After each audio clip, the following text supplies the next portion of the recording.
17 травня, 1175-й день анексії Криму. В ефірі «Заман». Я Єлизавета Цереграцька.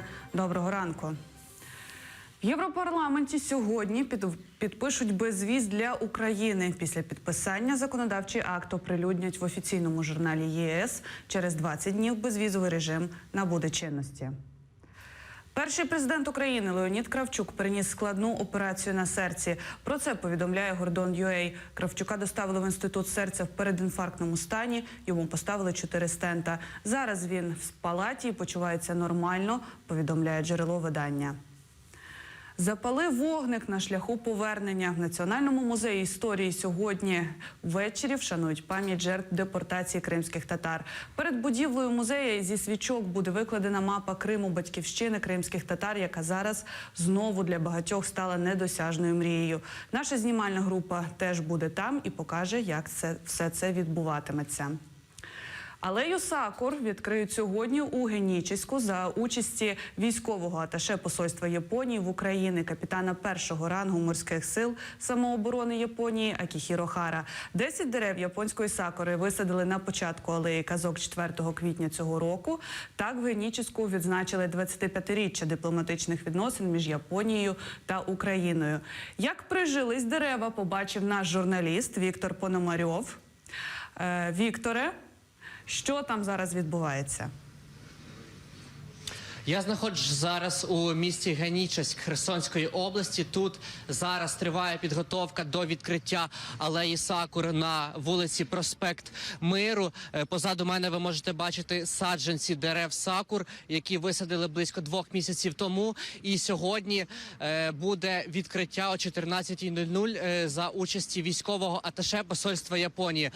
Буквально 15 хвилин тому ми бачили тут мера, який давав останні вказівки до підготовки цієї події, і ми знаходимось тут і будемо сьогодні передавати всю останню інформацію з візиту японського аташе до Генічеська.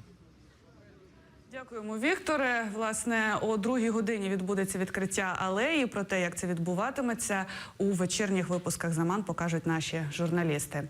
2 роки і $1 мільярд знадобляться для повного блокування російських сайтів, названих в указі президента України. Про це повідомив голова правління інтернет-асоціації України Олександр Федієнко в коментарі телеканалу 112. Він зазначив, що блокувати доведеться всю систему, на якій знаходяться сайти, а це означає, що українці втратять доступ не тільки до ресурсів, названих в указі. Інтернет був вільний, і ми не аналізували ці питання.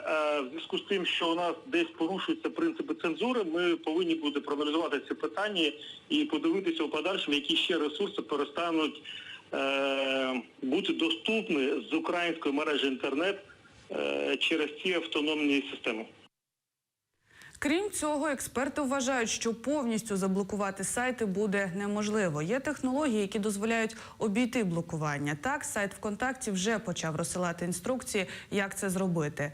Ми любимо наших українських користувачів і хочемо, щоб ви завжди залишалися на зв'язку зі своїми друзями і близькими, говориться в повідомленні.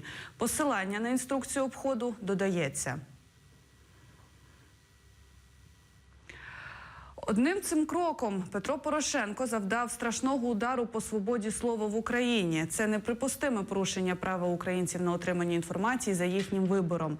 Таке написала представниця цієї організації Таня Купер, а в НАТО вважають, що це питання безпеки, а не свободи слова. Нагадаю, що вчора Петро Порошенко підписав указ про нові санкції проти Росії. Вони передбачають блокування доступу на 3 роки до сайтів групи Mail.ru, ВКонтакті, Однокласники і російської пошукової системи Яндекс, включно з усіма її сервісами. В РНБО це пояснили вимогами безпеки. Рішення блокувати російські сайти засудила Міжнародна правозахисна організація.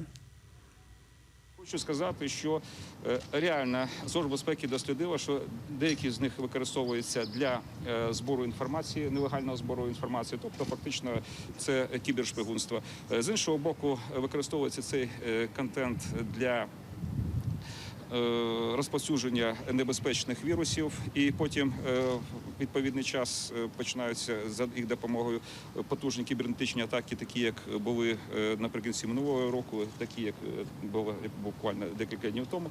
Прийдеться здійснювати, ну, скажімо так, ще певні законні регулювання в одному, двох, можливо, трьох законах України, які стосуються там і телекомунікаційних систем, і всього іншого, для того, щоб це рішення було і могло бути остаточно виконаним. Георгіївську стрічку в Україні офіційно заборонено. Закон про це ухвалила Верховна Рада України. Відтепер за публічне використання, демонстрацію або носіння стрічки чи її зображення передбачено штраф з конфіскацією самої стрічки. За повторне порушення ще більший штраф або адміністративний арешт до 15 діб.